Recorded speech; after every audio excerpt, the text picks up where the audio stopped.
Bismillahirrahmanirrahim. Assalamualaikum warahmatullahi wabarakatuh. Innal hamdalillah alladzi anzala al-Qur'ana fi syahri Ramadan. Asyhadu an la ilaha illallah la syarika lahu wa asyhadu anna Muhammadan abduhu wa rasuluhu la nabiyya ba'dahu. Allahumma shalli wa sallim ala sayyidina Muhammadin wa ala alihi wa sahbihi ajma'in. Amma ba'd, faqala ta'ala fil Qur'anil Karim, a'udzu billahi minasy syaithanir rajim.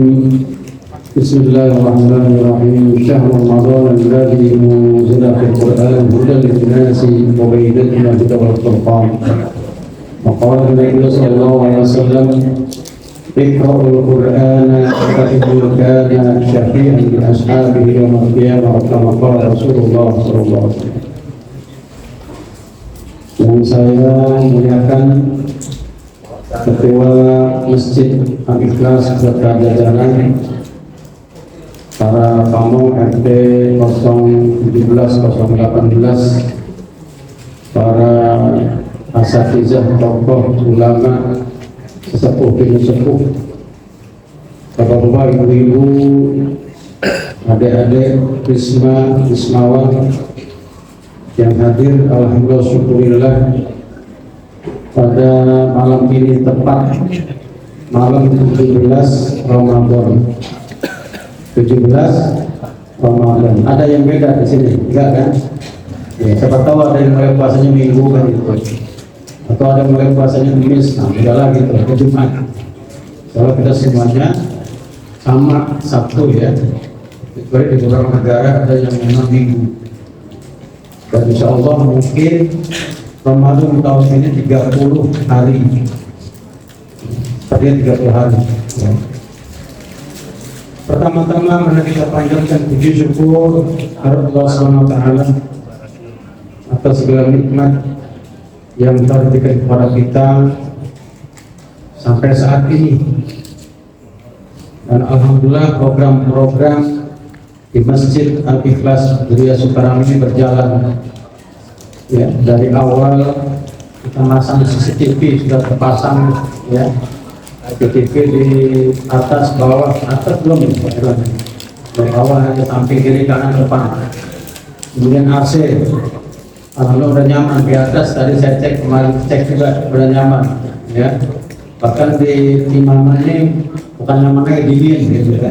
Iya, masuk angin kata Pak Inas ya. Dan mungkin saking semangatnya dijor-jorin yang baru-baru ini, nggak apa-apa sih ya, alhamdulillah. Dan masih ada program lagi, Videotron, kita belum sisa uang hasil, nanti mungkin kita coba tenangkan bisa membeli ya program untuk waktu sholat dan juga untuk pengumuman mungkin sambil berjalan.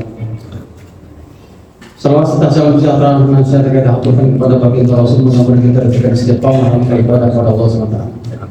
Bapak Ibu, kita bersyukur tadi sudah kita laksanakan program buka puasa bersama. Dan yakinlah, khususnya ibu-ibu ya, setiap tetes keringat yang mengalir dari ibu-ibu ini masak dari itu ya, baik yang masuk ke masakan gitu kan ya kan, mohon maaf ya namanya orang lebih keringetan kan, kalau gitu tahu itu vitamin semua, itu vitamin untuk semangat kita beribadah kepada Allah. Itu ikhlas, nggak dibayar ibu-ibu ya, makanya tadi minta THR katanya. Gimana caranya Pak Ketua ini ya. Jadi yakinlah setiap tetes keringat, setiap rupiah yang dikeluarkan, setiap pemikiran ya, setiap keinginan untuk memakmurkan masjid ini akan diganjar, dibalas oleh Allah Subhanahu wa taala dengan ganjaran yang setimpal. Amin ya rabbal alamin. Bapak Ibu rahimahumullah, bicara Ramadan dengan Al-Qur'an, saya sering menyampaikan di beberapa masjid, Ramadan sama Quran ini ibarat dua sejoli. Tahu dua sejoli? Apa maksud dua sejoli? Dua sejoli ini nggak bisa dipisah nih. Ada Ramadan pasti Quran. Ada Quran. Karena Quran memang sebagaimana disampaikan Al-Quran tadi, Syahrul Ramadan alladzi unzila fihi Quran. Bulan Ramadan diturunkan Al-Quran. Diturunkannya Al-Quran bulan Ramadan. Dan Nabi ketika bulan suci Ramadan lebih giat membaca Al-Quran. Oleh karena itu ini kalau yang nanya, kenapa sih selalu Ramadan identik dengan Al-Quran? Memang betul. Dikuatkan dengan riwayat Anas bin Malik pada baginda Rasulullah SAW bersabda, as-shaumu wal Qur'anu yashfa'ani inna Allah yawmal qiyamah. Nanti kata Nabi, ya, Al-Quran, puasa sama Al-Quran ini menghadap Allah di hari kiamat minta syafaat. Buat siapa? Kalau puasa tentunya Ramadan minta syafaat buat orang yang berpuasa. Sedangkan Al-Quran minta syafaat bagi orang yang membaca Al-Quran. Di dua. Fayaqulu sawmu ya Rabbi mana'tuhu ta'ama wa syahwati ana al-nar. Kata puasa, ya Allah, aku tahan orang ini, aku cegah orang yang berpuasa ini dari makanan minuman. Ya, dan juga syahwat-syahwat yang lain yang di hari biasa dibolehkan, ini pas puasa ditahan sepanjang hari. Jujur nih, Ramadan ini godaan terberat tuh ya makan minum di luar yang lain ya. Dan saya heran godaannya itu luar biasa. Coba tayangan TV, kenapa Ramadan itu ikan, sirup, apa gitu, makanan itu ramenya di Ramadan, tayangnya siang-siang. Jadi mengganggu konsentrasi bapak-bapak yang baru-baru mau alat puasa, ya kan? Nah, iya. Coba lihat kalau pas zuhur itu, mulutnya lama bener, telaten bener, terutama kumur-kumur. Nah udah, kata puasa kan kumur-kumur yang apa itu gor-gorok. Oh, iya, kalau nggak puasa. Kalau puasa makruh, kata ulama, kenapa? Khawatir gor-gorok 3 kali tak keluar airnya. Ya, masuk tenggorokan 3 kali nenggak kenyang. Ya. Ini yang dipahami oleh kita. Godaannya itu. Maka ketika disampaikan bahwa puasa minta syafaatnya Allah, izinkan aku memberikan syafaat untuk orang yang aku sudah larang makan, minum, dan syahwat sepanjang hari. Fasyafi'ni, dia izinkan aku menolongnya. Bayangkan. Wa yaqulul Qur'an ya Rabbi mana'tuhun nawma ana al-lail. Ya Allah, kata Quran, aku kurangi tidurnya orang ini. Iya kan? Malam istirahat tadarusan. Ya, lanjut lagi. Nanti pas sebelum tahun baca Quran lagi. Kalau tidur berapa jam pas Ramadan? Malamnya mungkin sedikit, tapi sih nambah banyak ya. Kurang. Maka kata Al-Quran, tolong berikan izin aku memberi syafaat orang yang baca Quran. Maka kata Nabi, fayasfa'ani biiznillah, maka Allah berikan izin keduanya memberikan syafaat. Seandainya nih dua-duanya kita amalkan, sekarang Ramadan puasa, kita juga tadarusan Al-Quran, baca Al-Quran, alhamdulillah sampai khatam, dapat 2 syafaat. Syafaat puasa, syafaat Quran, tambah lagi syafaat sholat, tambah lagi syafaat sedekah. Luar biasa. Jadi kalau dipikir-pikir nggak ada alasan kita nggak bisa masuk surga, Bapak Ibu. Tidak ada alasan nggak bisa masuk surga. Kenapa? Semuanya terhampar luas di hadapan kita, ya, pintu-pintu surga, pintu-pintu para. Ini yang kita pahami. Oleh karena itu, Quran ini tadi disebutkan dalam sambutan wali kota, bahwasanya Al-Quran ini mukjizat abadi. Kata Imam Syafi'i, kenapa disebut Al-Quran? Karena mukjizat kitab suci Al-Quran nomor 1 dibaca, nomor 1 dibaca, nggak ditafsir, dibaca. Baca tafsir susah lah, kadang-kadang kita terjemah aja juga kita ada ini, dibaca. Makanya Nabi puji, khairukum man ta'allama Qur'ana wa 'allamahu, sebaik-baik kalian yang mau belajar Quran meskipun sudah sepuh, meskipun sudah tua, masih mau belajar Quran. Wa 'allamah, dan mau mengajarkannya. Ini harus kita catat nih. Quran itu dibaca. Saya pernah cerita dulu ya. Tahun berapa saya lupa, pernah ngantar jamaah haji. Itu pas di Madinah itu kita biasa percetakan Al-Quran ya. Kalau dulu di Madinah punya marifat terbesar dan tercanggih di dunia, yang dalam kurun 1 hari bisa sekian ribu eksemplar dengan berbagai jenis Quran. Rupanya di etalase itu ada Quran gede banget, Quran sejadah. Ya itu berat ya. Sejadah gede-gede. Ditulisnya pakai tinta emas. Iluminasinya pakai tinta emas, bagus lah, menarik. Rupanya ada jamaah saya, kalau kalian sih berapa harganya? Berapa duit dari itu? Tanya berapa ya? Waktu itu ya tahun berapa, 90-an atau 2000 saya lupa. Kata yang jaga etalase, Pak, ini harganya kalau kita rupiahkan sekitar 15-16 juta. Saya tanya sama yang mau beli, mau diapain beli ini? Bagus kan, kalau dipajang di rumah, dipajang di rumah. Seharga vario, motor vario buat dipajang di rumah. Loh, dipajang Pak. Ini bagus kan, emang loh. Justru dibaca Qurannya itu, bukan dipajang. Pajang itu boleh sih, tidak ada melarang. Ya. Kita boleh majang apa tuh, ayat kursi di apa tuh, di tembok, apa lagi, depan pintu surat An-Nas Mu'awwidhatain ya. Al-Falaq dengan An-Nas. Bertanya, Pak, ngapain ditempel itu apa surat An-Nas dengan Al-Falaq di depan pintu supaya tuyul nggak masuk? Saya bilang kalau tuyulnya pernah santen nggak mempan Pak. Istilahnya bukan itu tujuannya, siapa tahu ketika dia melihat itu ayat ditempel dia bisa baca, ini betul baca.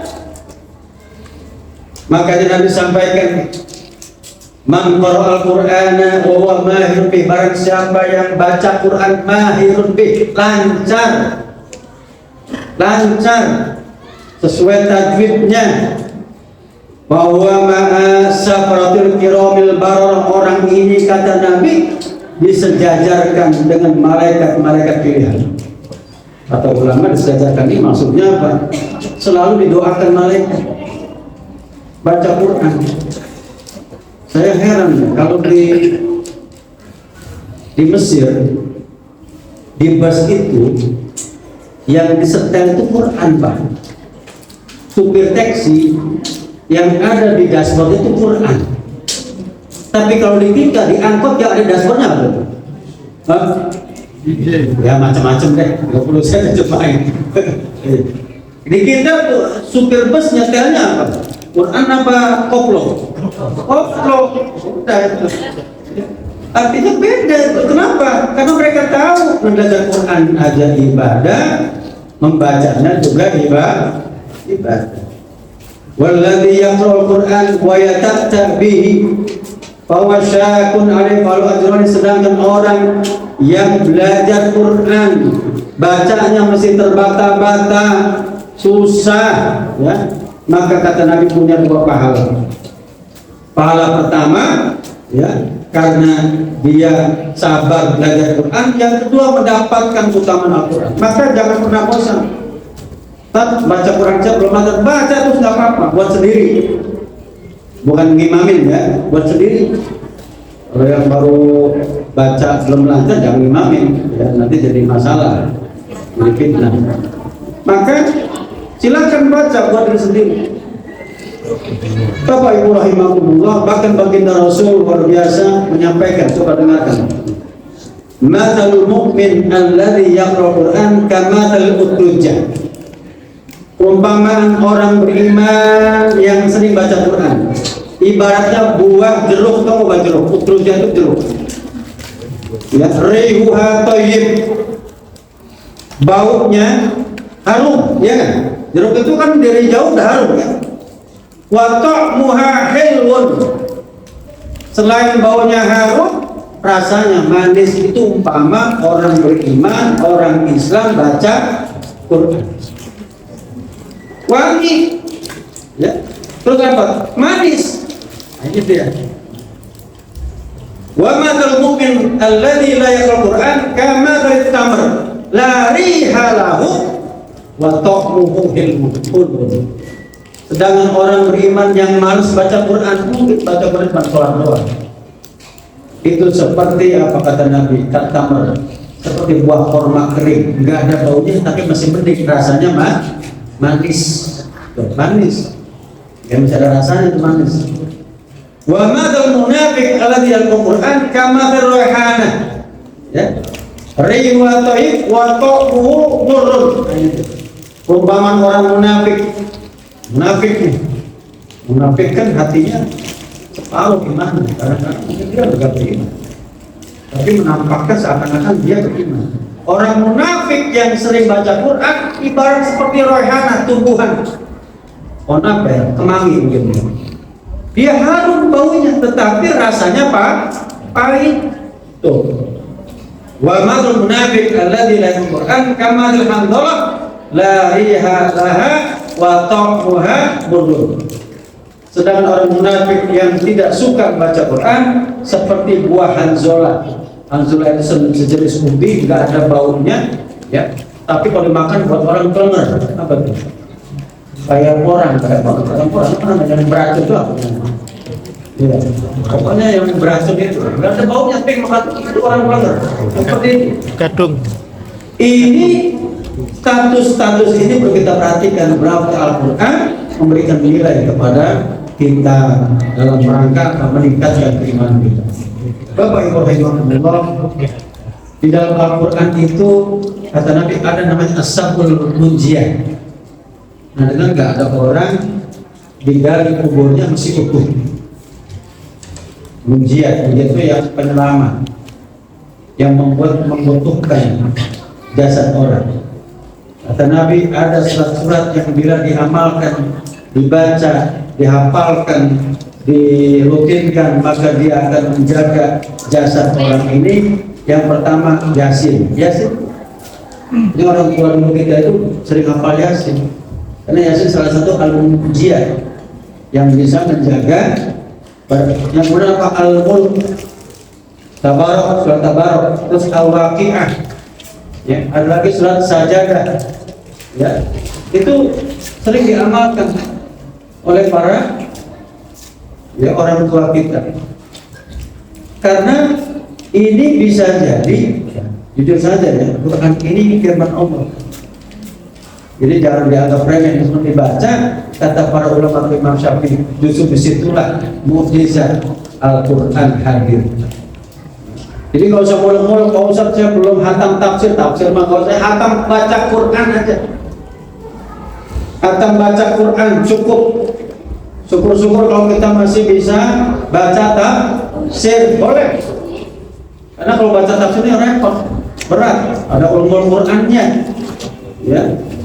Jadi berjilid-jilid tafsir macam-macam, ada tafsir bil ma'thur, ada tafsir bil ra'i, ya, ada tafsir sufi, macam-macam tafsir tuh. Tapi yang pokok nggak usah bertele-tele, baca aja. Bisa nggak nih ketika mau ke kantor baca Quran satu lembar? Bahkan Al-Quran ini disebut ada asy-syifa wa nunazzilul Qur'ani ma huwa syifaa'un wa rahmah lil mu'minin. Ya, Al-Quran diturunkan ayat syifa. Ini saya pernah baca tentang mukjizat penyembuhan dari Al-Quran. Ada seorang ibu di Suriah, ya, waktu sebelum terjadi perang di Suriah. Suriah itu termasuk salah satu negara kaya. Ya, itulah hebatnya negara Timur Tengah dulu tuh kaya. Libya itu kaya, Suriah itu kaya, Irak negara kaya.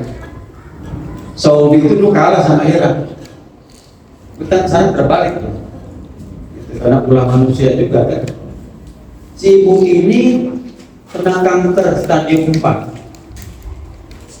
Enggak jelas apa stadium 4 ini kanker cervix atau apa, namanya kanker. Dokter di Suriah sudah ada 3 orang memvonis ibu umurnya tinggal beberapa bulan aja. Karena stadium 4 sudah berat. Kata si ibu, ya Allah, ini dokter semua sudah memvonis demikian. Udahlah, sambil nunggu mati saya mau umroh. Ya, ibu itu udah pasrah, dia umroh. Saya mau menghabiskan waktu saya di tanah suci Mekah. Jadi ibu ini akhirnya terbang dari Suriah, dari Damaskus ke Jeddah ke Mekah, umroh. Iktikaflah di masjid. Maka nanti ini kita alhamdulillah ada program iktikaf dimulai malam 21 ya. 21 hari apa itu? Malam Jumat ya. Malam Jumat sudah mulai kita iktikaf. Ya. Nanti yang kita fokuskan 2-3 malam. Kita menggunakan rumusan Imam Ghazali. Kalau puasanya tarawihnya mulai malam Sabtu, insya Allah Lailatul Qadarnya malam 23. Meskipun tetap 21, 23, 25, 27, 29. Nanti 23 spesial. Kita adakan kajian full. Nanti kita ngaji tafsir dan lain-lain. Ya. Lah ini ya, iktikaf ini menjadi bagian penting. Ibu ini begitu iktikaf di Masjidil Haram. Ya. Makanya ini sedikit saya ungkap, iktikaf itu keberadaan seorang di masjid. Mau sebentar mau lama. Ya, maka nanti kalau kita udah 21 ini, niatkan setiap kali masuk masjid niat iktikaf. Itu aja. Mau habis maghrib sampai nanti habis tarawih iktikaf niatnya. Mau sejam mau 2 jam iktikaf. Dan nanti batalnya lagi ketika keluar dari masuk masjid iktikaf aja niat iktikaf. Meskipun kita tidak bisa mungkin ya iktikaf Nabi kan iktikaf dari pagi sampai pagi lagi. Kecuali ada hal-hal yang pokok beliau keluar untuk kebutuhan hajatnya. Ya, kita udah iktikaf kita gitu aja. Ya, setiap kali ke masjid niat iktikaf. Kita mau nunggu waktu zuhur iktikaf. Kita mau nunggu waktu asar iktikaf. Ya, nunggu waktu berbuka iktikaf, nunggu waktu masjid. Dan iktikaf hanya ada di masjid, tidak ada di rumah. Meskipun iktikaf bukan syarat mendapatkan Lailatul Qadar. Lailatul Qadar itu beda sendiri sebetulnya. Cuma salah satu cara mendapatkan Lailatul Qadar adalah dengan iktikaf. Ada yang nanya, Ustaz, orang-orang cuma dapat Lailatul Qadar? Dapat juga, tapi kan sesuai peringkatnya. Ya kan? Orang musafir dapat kalau dia ibadah. Pokoknya orang beribadah dimanapun berada pada malam-malam 10 malam terakhir Ramadan, insya Allah mendapatkan malam Lailatul Qadar sesuai dengan keadaan. Tapi yang terbesar itu masjid. Yang Nabi contohkan kepada si ibu ini tiap hari begitu kerjaan iktikaf, sholat berjamaah 5 waktu. Ya, habis sholat 5 waktu dia tawaf, habis tawaf dia baca Quran, terus minum jam-jam. Begitu tiap hari kerjaannya. Minum jam-jam, makan kemana biasa lah. Nggak kemana-mana, cuma di masjid dia tinggal nunggu aja. Saya mau nunggu aja. Dengan kegiatan ya tadi sholat berjamaah di Masjidil Haram, kemudian dia tawaf, ya baca Quran, zikir, minum jam-jam sambil berdoa. Rupanya sebulan dia di situ, kok badannya merasa enakan, enteng. Penasaran dia cek ke dokter-dokter yang ada di Mekah. Satu dokter bilang, Bu, coba kita cek lab lagi. Pas dicek di lab ternyata sudah mau sembuh, kankernya mau sembuh, sampai akhirnya sembuh beneran. Dia sampai 2 bulan itu berapa sedangkan situ sampai sembuh total. Artinya apa? Bisa jadi Quran yang dia bacakan di situ menjadi penyembuh. Air Zam-Zam yang dia minum itu menjadi penyembuh. Kepasrahan dia kepada Allah menjadi booster, dia menjadi penyembuh. Maka bagi mereka yang punya penyakit yang mungkin secara medis susah disembuhkan, yakinlah di atas dokter masih ada dokter siapa? Allah Subhanahu wa ta'ala. Itu aja. Jadi yang merasa, waduh dokter bilang begini ya sudah. Ya. Jadi kadang-kadang dokter juga manusia lah ya. Saya udah ngalamin tuh. Ada dokter ini bilang, wah ini ada gangguan pencernaan. Ya, ada 5 dokter internis bilang itu ternyata bukan pencernaan, dari saraf kan gitu. Tiap hari makan obat mah ya enggak, dan nggak nyambung saraf sama obat mah ya. Ini saya kira menjadi pelajaran buat kita bahwa Quran itu termasuk sifat. Maka bagi mereka yang gundah gulana, bagi mereka yang kesusahan, bagi mereka yang ada masalah, bicaralah kepada Allah melalui membaca Al-Quran. Bapak Ibu rahimakumullah, beruntunglah bagi mereka yang bisa mengajarkan Al-Quran kepada anak-anaknya. Kalau belum bisa mengajarkan, bisa kita minta tolong orang lain. Jadikanlah anak kita bisa baca Quran dari diri kita, Pak Bu. Kenapa? Nanti anak ini akan menjadi pionir kita. Di mana? Di akhirat.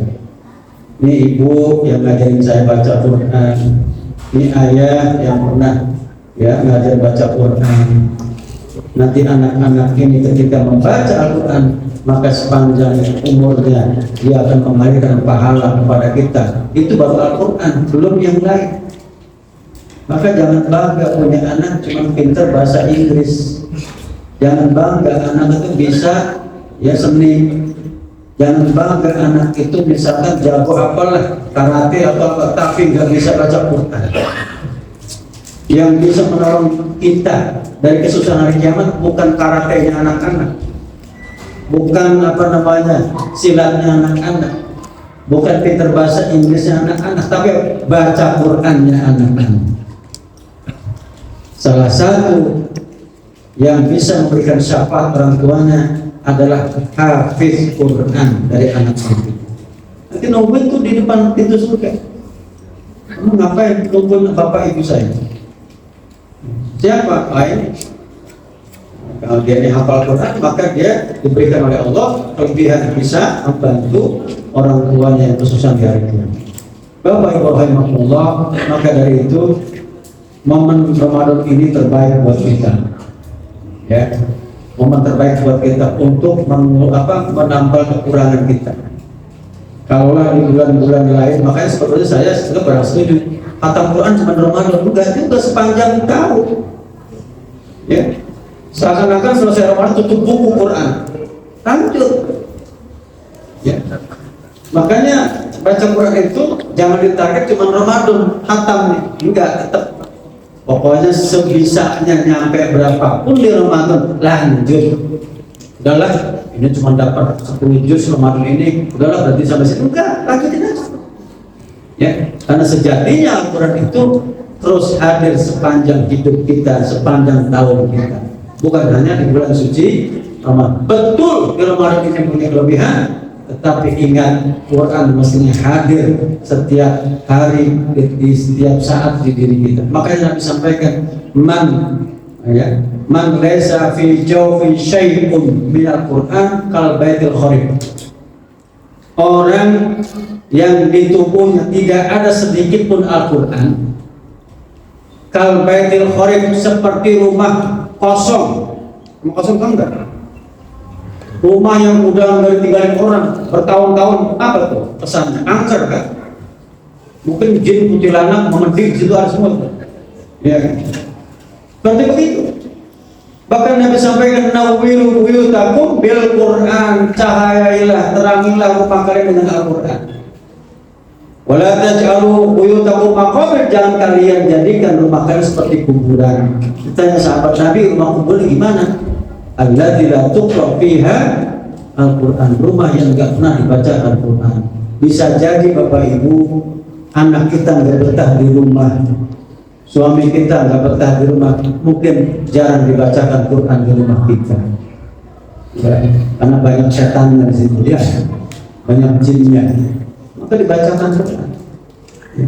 Inilah sebetulnya kalau kita lihat karomah Quran ini luar biasa. Biasakan dari sekarang. Dan mudah-mudahan nanti ketika kita dibenamkan di liang lahat sebagaimana sabda Nabi, idza wudi'al mayyit inal qabr, ketika jenazah dibenamkan di liang lahat dan dikubur, qamatis sholatu inda yaminih wa qamas siyamu inda yasarih wal Qur'an wa dzikru inda ra'sih wal masyi wal mahdi inda rijlaihi, kata ila akhir. Kata Nabi, ketika jenazah dibenamkan di liang lahat, dikubur, maka setelah dikubur akan muncul amal-amalnya, sholat dari sebelah kanannya, kemudian puasa sebelah kirinya, bacaan Qur'annya, zikirnya di sebelah kepalanya, jalan dia ke masjid untuk belajar, untuk taklim, untuk sholat berjamaah di sebelah kaki dan seterusnya, dikelilingi semua oleh amal-amalnya di dalam kubur.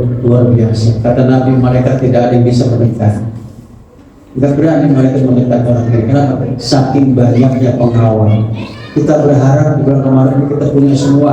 Sholat kita alhamdulillah full. Ramadan tarawehnya saya bersyukur nih sampai hari ini ya masih lumayan ya, hampir penuh ya. Di atas juga ada ya. Artinya ada meningkat, ada kualitas yang bagus ya.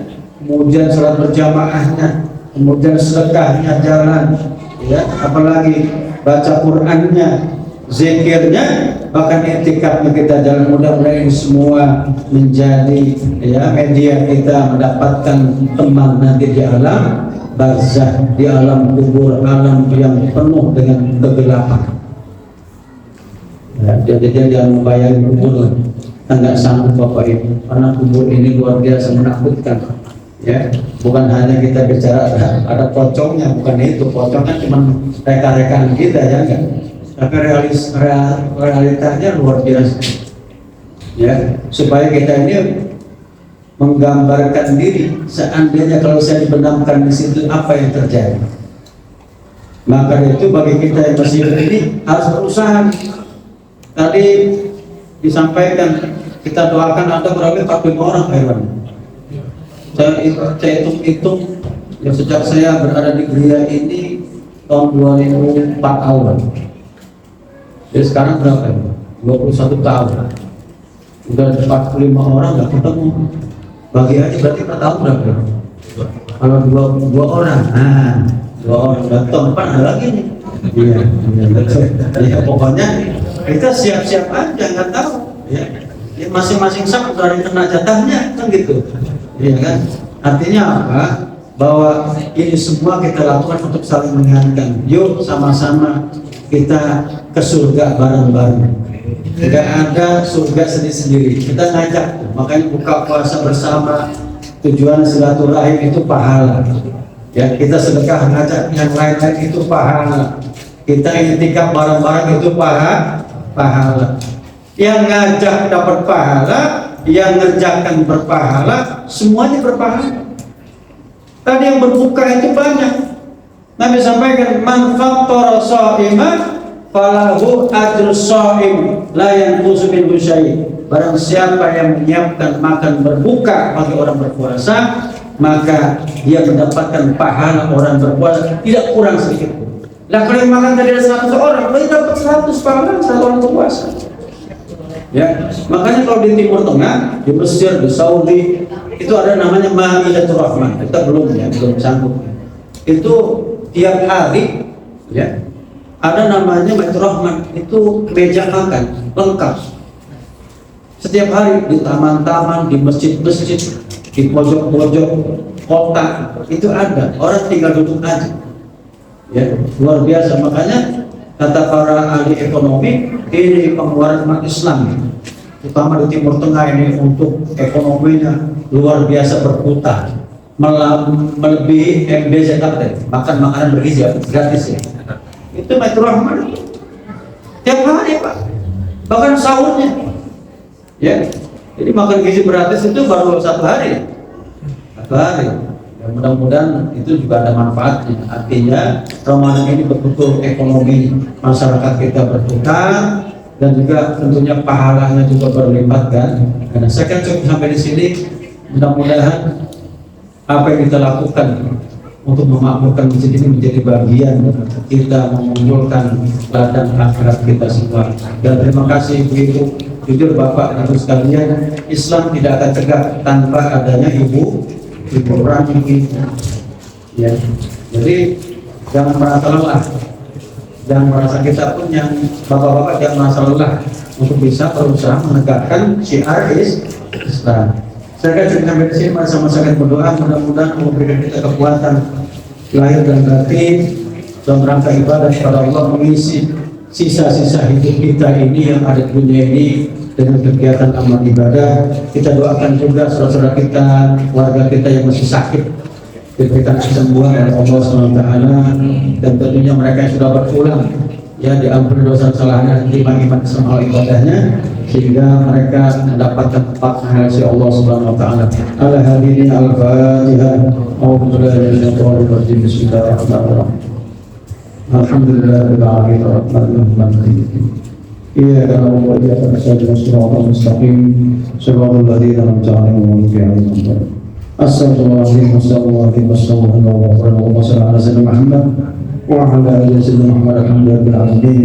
اللهم إنا نسألك سلامة في الدين وعافية في الجسد وزيادة في العلم وبركة في الرزق وتوبة قبل الموت ورحمة من الموت ومغفرة بعد الموت. اللهم حول علينا في سخط الموت والنجاة من النار وعفو عن الحساب. اللهم بك علينا صبر وسلم دائما وانصرنا الكافرين. اللهم على ذكرك وشكرك وحسن عبادتك. اللهم انك من كريم تحب العفو فاعف عنا يا كريم. اللهم انا نسالك رضاك والجنه ونعوذ بك من سخطك والنار. اللهم تقبل منا صلاتنا وصيامنا وقيامنا وركوعنا وسجودنا وتضرعنا وخشعة من تقصير وامين. اللهم ارحمنا بالقران. اللهم شرفنا في القرآن وعلمنا القرآن وذكرنا منه ما نسينا يا رب العالمين. ربنا زد قلوبنا بعد إذ هديتنا وهب لنا من لدنك إنك أنت الوهاب. ربنا هب لنا من أزواجنا وذرياتنا قرة أعين واجعلنا إماما. ربنا اغفر لنا ولوالدينا وارحمهم كما ربنا صغارا. ربنا اغفر لنا ولإخواننا سبقونا بالإيمان ولا تجعل في قلوبنا غلا ربنا إنك رؤوف رحيم. ربنا آتنا حسنة وفي الآخرة حسنة وقنا النار. ربنا تقبل منا إنك أنت السميع العليم وتب علينا إنك أنت التواب الرحيم. لهم فيها سبحانك اللهم وأتم يا سلام وآخر الحمد لله رب العالمين. ورحمة الله أقول قولي هذا. السلام عليكم ورحمة الله وبركاته.